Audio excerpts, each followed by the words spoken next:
Welcome back. So even though more and more of us are getting vaccinated from coronavirus, many of us are still finding that we might still have the same level of anxiety we did a year ago, Scott. Yeah, Dr. Laura Saunders from the Institute of Living is joining us now. Doc, what can we do?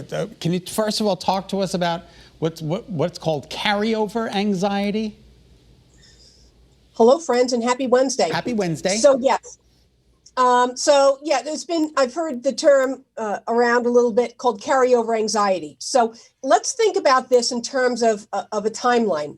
Usually I like to talk about like developmental timelines, but this is more of like an actual timeline. So, it's been 13 months of coronavirus restrictions after being told it was originally just a 2-week shutdown. Right. So that was like a huge shift, right? We've had to make so many personal behavioral changes like never before in our lifetimes. Physical distancing, because I don't call it social distancing because we need social connection, masks, hand washing, remote or hybrid school, working from home, altered holiday celebrations, no friends or family gatherings. So we've had to be so vigilant. But as we're approaching, certainly here in Connecticut, we're approaching like 30, 40, 50% with at least a first dose vaccination, we can start to follow the newer guidelines. I was walking around the other day and I saw someone walking by themselves, like on a long stretch of road with a mask on, all by themselves. And then I saw someone on a motor scooter wearing a mask, but no helmet, which was quite a juxtaposition of safety issues in any case. So I'm thinking, well, what? You're riding a motor scooter wearing a mask, you're walking all by yourself. So it's this carryover anxiety. It's when we still have a level of fear and anxiety as if it's the beginning of the global pandemic.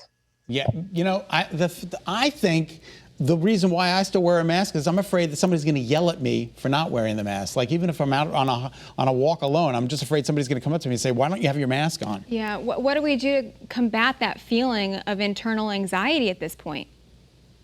So it actually is reminding ourselves, what our personal situation is, right? So I'm fully vaccinated. I remind myself, even when I'm walking on the IOL campus, we've got 30 beautiful acres here. When I'm walking by myself from my building to my car, I'm okay. I'm vaccinated. I'm by myself. The CDC's current guidelines as of yesterday are you don't even need to wear a mask if you're fully vaccinated in small outside gatherings. So it's following the current guidelines, remembering that this is April, almost May 2021, and not April 2020, when we were at the height of our anxiety. Right. So it's like a grounding exercise. You're grounding yourself in, I'm vaccinated or I'm almost vaccinated. Most of my family's almost vaccinated. I can practice these looser guidelines. I don't need to be as vigilant because it takes so much energy to be vigilant like that. And I mean, it's a lot to keep up with, though, for I think the majority of us. It's a lot to keep up with the guidelines changing constantly. How do you maintain that level of information and constant change while keeping your anxiety levels down? So I do always say, go to reputable sites, right? TikTok and Snapchat are not necessarily good sources of information, sometimes not even Facebook and Instagram. Go to reputable sites.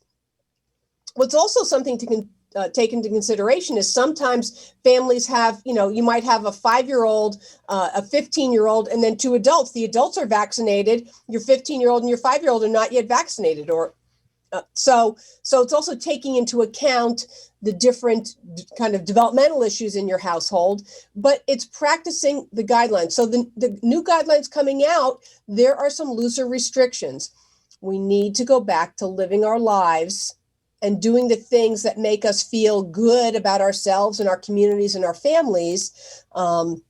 And because the more people that get vaccinated, the closer we get to that concept of herd immunity. And I talked about this several weeks ago. Yep. Herd immunity is when we have a certain percentage of individuals that are vaccinated. So it really reduces risk of spread of a virus. And that's obviously now we're talking about COVID, but it's been measles and other things at different points. All right. Well, thanks, Doctor. We appreciate it. Happy Wednesday to you. Stay well and stay safe. And get vaccinated.